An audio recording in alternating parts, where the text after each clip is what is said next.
Get out! My mother-in-law Catherine's harsh voice pierced the air. When my husband was transferred abroad, she kicked me and my daughter out of the house. With no place to go, I ended up at the park, holding my 2-year-old daughter, feeling lost and unsure of what to do next. Suddenly, police officers surrounded us. "Please come with us," they said. Soaked in the rain and shivering from the cold, I followed them to the police station, where I found an unexpected person waiting for me. I'm Emma, turning 35 this year. I met my husband Bob at work, and after a year of dating, we got married. I quit my job when we tied the knot, and 2 years ago, our daughter Lily was born. Right now, we all live together with my mother-in-law Catherine. We used to rent, but after Catherine's husband passed and her niece started acting up, we decided to buy a new apartment and live together. We thought about getting a house, but with Catherine's knee issues, we figured it'd be smarter to live where it's easy to get around. Buying an apartment was cheaper and had an elevator, which was a big help. Catherine liked the idea too, so we put money down and got a 35-year loan. Bob's job doesn't move us around much since we bought the place, but he still travels for work about once a week. With a 2-year-old, his trips stress me out. At first, Catherine pitched in with childcare, but now she's not much help. She leaves dishes dirty and utensils unwashed, which piles up extra work for me. When I ask her to help, she promises to do better but doesn't follow through. Oddly enough, she cleans up when Bob's around, and I just noticed that recently. At first, I didn't think much of it when Catherine occasionally rinsed the dishes, but now I see things differently. I suspect she's deliberately making things difficult for me, like when she offers to pick up things from the store, and then conveniently mentions afterward that she actually needed something. This happens a lot. I used to think Catherine's knee problems made moving hard for her, so I wanted to help out as much as possible. But now, my eagerness to assist is wearing thin. I considered talking to Bob about it, but he's already stressed from work, and I didn't want to add to his worries. Catherine's behavior started not long after we moved in together, and it's been going on for years. When I mentioned it to a friend, she said, "Sounds like she's bullying you. Why not talk to Bob? He might be able to help." But if I bring it up with Bob, Catherine, who doesn't have any other family, might end up in a care facility. So I thought maybe it's best to just tough it out. However, something happened one day that made me reconsider. That day, I had arranged to drop off Lily at my parents' house. They'd always loved having her over and often suggested I stay the night too. But I always worried about leaving Catherine alone.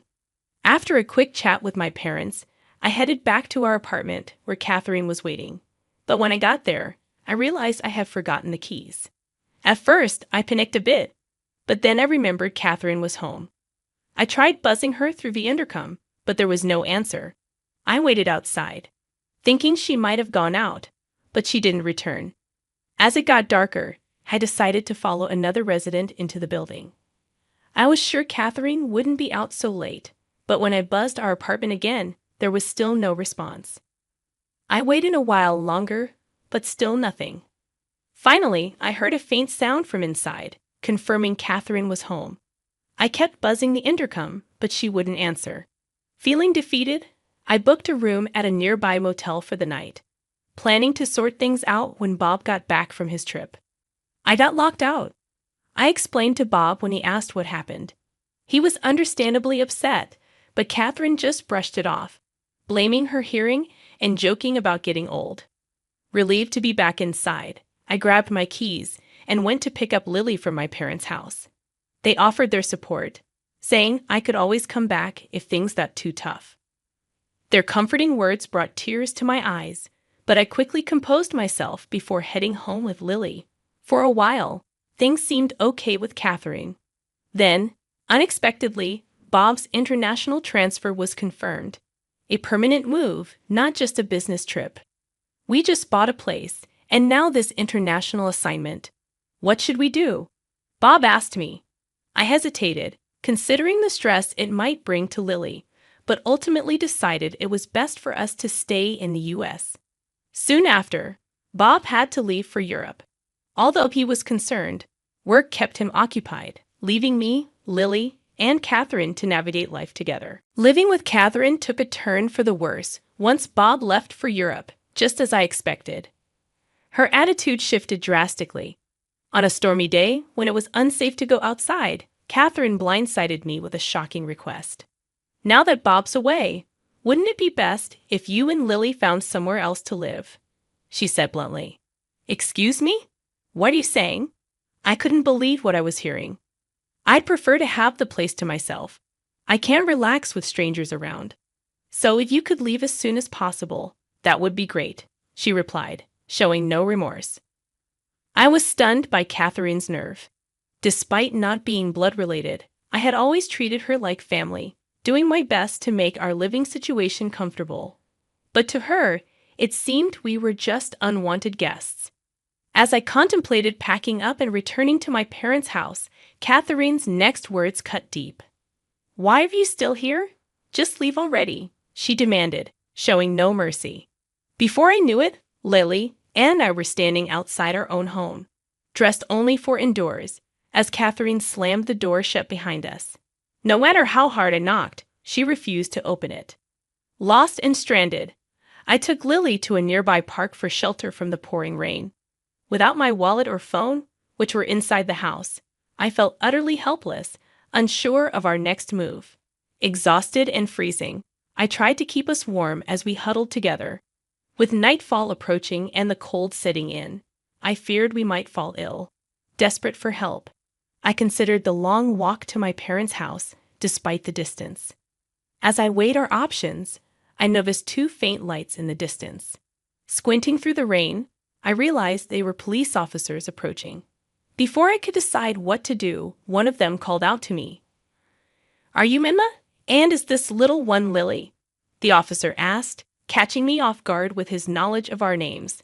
I nodded weakly, confirming our identities. "Please come with us to the station," the officer requested, and I couldn't help but wonder why they were taking us there. Lily and I obediently got into the patrol car, grateful for the large towels the officers provided to shield us from the cold and rain. As we shivered in the backseat, I couldn't shake off my curiosity.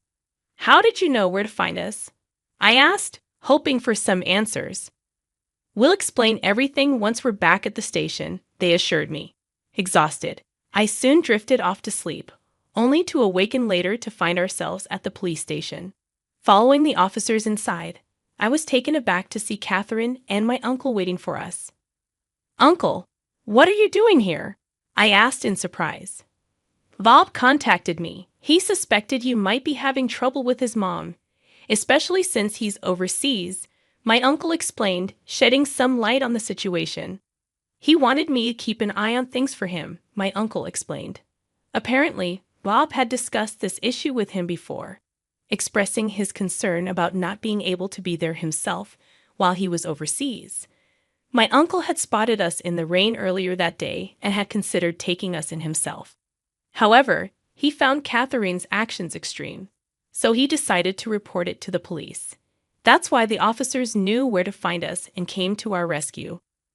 Catherine had also been summoned to the police station, where she sat glaring at me, seemingly unaware of the reason for her presence. "Why do I have to be here? My knee is acting up, you know. If Bob were here, none of this would be happening," Catherine argued. Little did she know that this entire situation had unfolded because of Bob reaching out to my uncle for help. During discussions with the police, it became evident that the situation might have legal implications. As a result, I was advised to consider hiring an attorney to navigate the complexities ahead. An attorney? That's an overreaction. I just locked the door, that's all. I didn't do anything else, Catherine protested. "Do you even realize what you've done? You threw Emma and a little child out in torrential rain. That's not something forgivable," my uncle defended us, emphasizing the severity of Catherine's actions and asserting my rightful ownership of the house. "That's impossible. Bob is the head of the household. He's the rightful owner. Now that he's not here, it should be mine," Catherine insisted, misunderstanding the ownership status. In truth, my uncle, who works in real estate, had facilitated a great deal on a condo for us, and Bob had recommended putting it under my name. Following my uncle's guidance, I decided to seek legal advice. The lawyer explained that evicting Catherine would be challenging and suggested considering placement in a care facility. I immediately called Bob to update him on the situation. He hadn't anticipated the severity of the issue and expressed his desire to return from Japan to address it properly, considering placing Catherine in a facility. Unaware of the unfolding developments, Catherine, despite being at the police station, nonchalantly snacked on crackers. Unable to return home with Catherine, I sought refuge at my parents' house until Bob's return. With a week before his arrival, I had time to reflect on our options. If Bob wouldn't support me, then divorce seemed the only option, I lamented, regretting my delay in seeking advice. A week later, Bob returned from Europe, and I moved back home from my parents' place. However, his stay was brief as he needed to go back to Europe soon.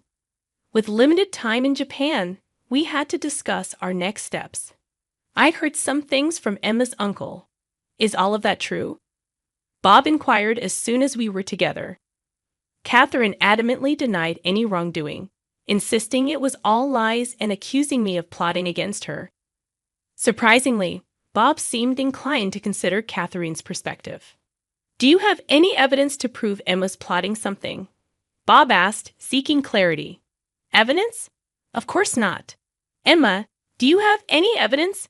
I admitted I hadn't been able to keep track of things due to my busy work schedule. Uncertain of whom to believe, I handed Bob a voice recorder I had with me. What's this? Bob questioned as I handed it to him. I explained that it contained recordings of Catherine's harsh words and her eviction of me from the house. As Bob listened to the recordings, he heard Catherine's disparaging remarks about me, questioning why he even married me. Catherine quickly began to defend herself upon hearing the playback. This is taken out of context. Everyone has their moments, right? I was just frustrated at that time. But it was just this once. Catherine attempted to downplay her actions, but the voice recorder played a relentless stream of verbal abuse, revealing countless instances of mistreatment, some not even captured on the device. Bob's hand trembled with tension and anger as he held the recorder, while Catherine appeared guilt-ridden. Mom, what is this about? Bob demanded an explanation, but Catherine remained silent. If you won't answer, then I can only assume this is all true. If so, I need to prioritize Emma and Lily's safety. You understand that, right? Bob's anger was palpable, a side of him I had never seen before. Catherine, seemingly realizing the severity of the situation, cowered in fear, unable to respond. In the ensuing discussions before Bob's return to Europe, I made it clear that I could no longer live with Catherine, especially with Lily in the picture. Bob seemed to agree, leaning towards the idea of placing Catherine in a care facility. However, Catherine vehemently opposed the suggestion, complicating matters further. Regardless, I decided to sell the house, so you can't stay here anymore.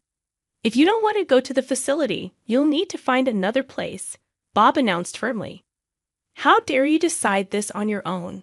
I won't allow you to sell the house. Catherine protested vehemently, but the decision was made. Lily and I had already chosen to move to Europe, as Bob regretted not being more present for his family and was determined to make amends moving forward. Although I had reservations about moving abroad, knowing that Bob would be with us provided some comfort. Plus, I thought it would be beneficial for Lily, who was only 2, to immerse herself in a new environment and practice her communication skills in Europe.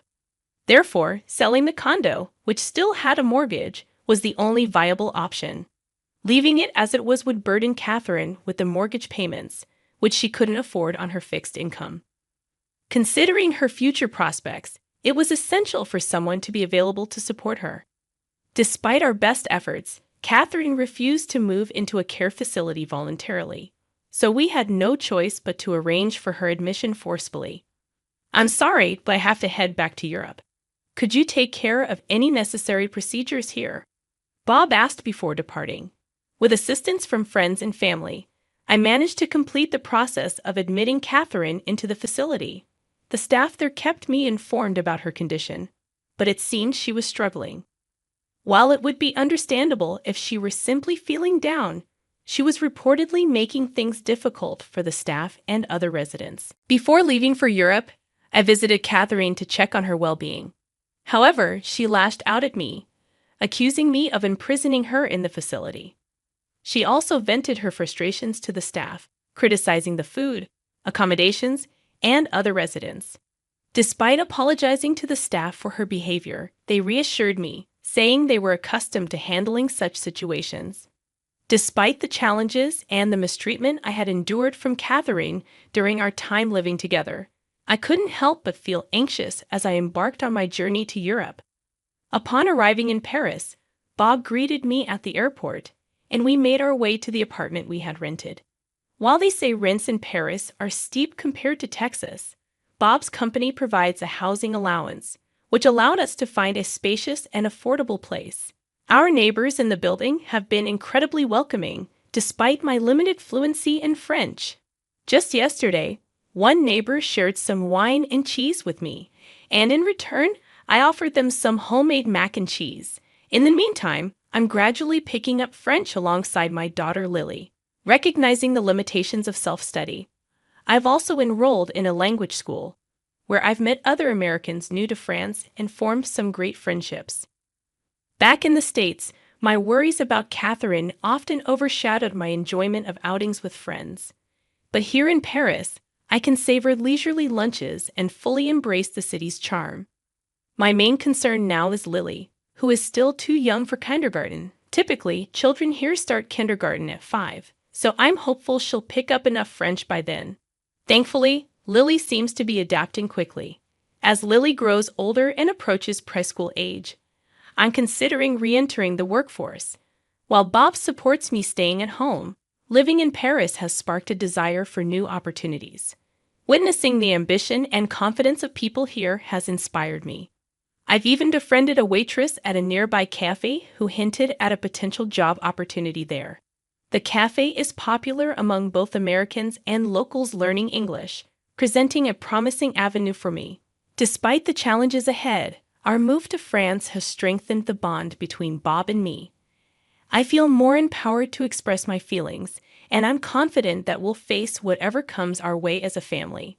Right now, I've never felt happier in my life.